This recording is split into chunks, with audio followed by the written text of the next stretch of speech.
Anda sudah kemaskini data untuk sumbangan tunai rahmah STR 2023?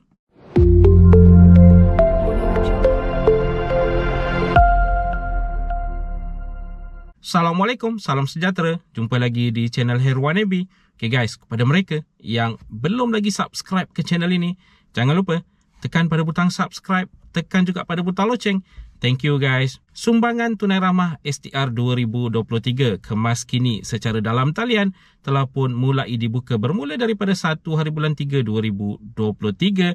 Kemaskini secara manual di kaunter Lembaga Hasil Dalam Negeri dibuka pada 8 hari bulan 3 2023. Kedua-duanya bakal berakhir pada 31 hari bulan Mac 2023. Admin telah pun war-warkan sebelum ini banyak kali berkaitan dengan kemaskini untuk sumbangan tunai rahmah 2023. Kenapa diwar-warkan banyak kali?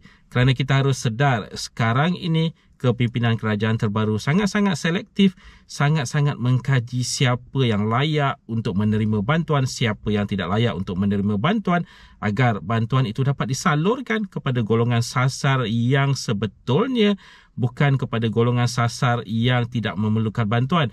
Jadi apa yang perlu anda lakukan adalah memastikan anda betul-betul menyemak data anda pada kali ini untuk sumbangan tunai rahmah ini. Jika ada data yang tidak benar, tidak betul, harus dilakukan kemaskini. Jika data anda telah pun tepat, tiada yang perlu diperbetulkan, tak perlu kemaskini. Jadi semak terlebih dahulu, tak kiralah anda dah terima ataupun belum untuk fasa pertama, ataupun anda mengatakan bahawa tiada perubahan data sebelum ini. Apa yang harus anda lakukan? Semak terlebih dahulu untuk menentukan kesahihan bahawa betul tiada perubahan data terhadap diri anda, kerana siapa tahu segala-galanya berada di dalam sistem, berkemungkinan besar ada perubahan data yang sistem captured daripada mana-mana agensi yang mana mungkin tidak betul, yang perlu anda perbetulkan. Jadi semak terlebih dahulu di My STR anda. Anda boleh pergi ke laman sesawang rasmi untuk sumbangan tunai rahmah ini, iaitu bantuantunai.hasil.gov.my.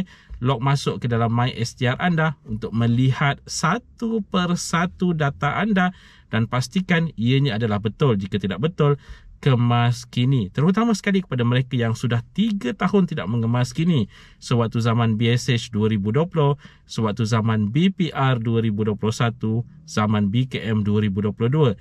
3 tahun tak kemaskini, berkemungkinan besar ada data yang perlu dikemaskini. Walaupun anda rasakan tak ada lagi data yang perlu dikemaskini, semak satu persatu. Walaupun alamat email, nombor telefon, alamat tempat tinggal, itu pun sebenarnya memainkan peranan. Jadi perlu anda lakukan kemaskini jika data-data ini juga tidak betul. Dan ini juga terguna pakai kepada mereka yang ingin memohon baru, terutama kepada mereka yang baru merasakan layak sekarang ini.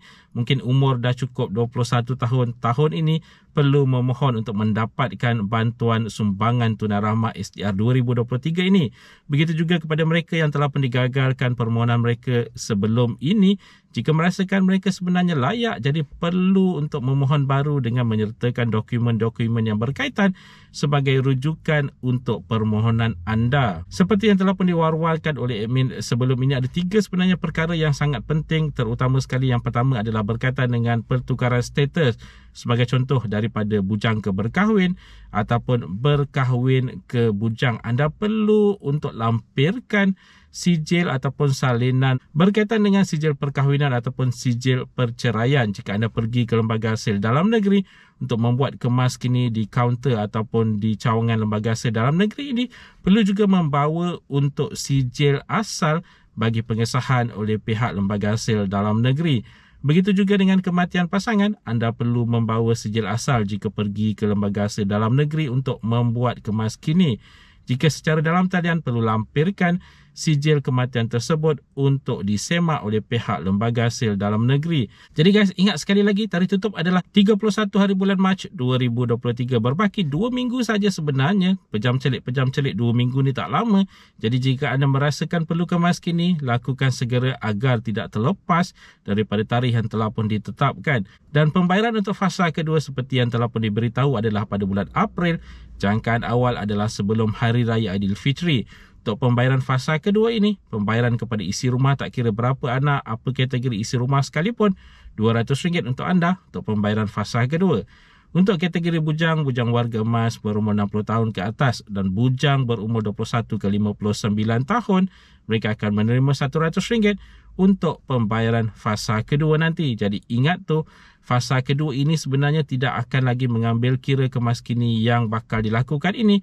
Begitu juga dengan permohonan baru. Jadi kepada mereka yang mengemaskini, walaupun ada perubahan status sebagai contoh bujang ke berkahwin, dan katakanlah pembayaran fasa pertama menerima kategori bujang, pembayaran fasa kedua ini masih lagi akan kategori bujang kerana akan diambil kira kemaskini itu hanya untuk pembayaran fasa ketiga dan keempat nanti. Begitu juga dengan permohonan baru, hanya akan diambil kira untuk pembayaran fasa ketiga dan fasa keempat nanti. Jadi bermakna pembayaran fasa kedua anda masih lagi belum menerima. Okay guys, itu dia tadi sedikit sebanyak perkongsian di dalam video pada kali ini. Jika anda ada sebarang komen, sebarang pertanyaan, anda boleh tinggalkan di ruangan komen di bawah. Dan kepada mereka yang belum lagi subscribe ke channel ini, jangan lupa tekan pada butang subscribe, tekan juga pada butang loceng.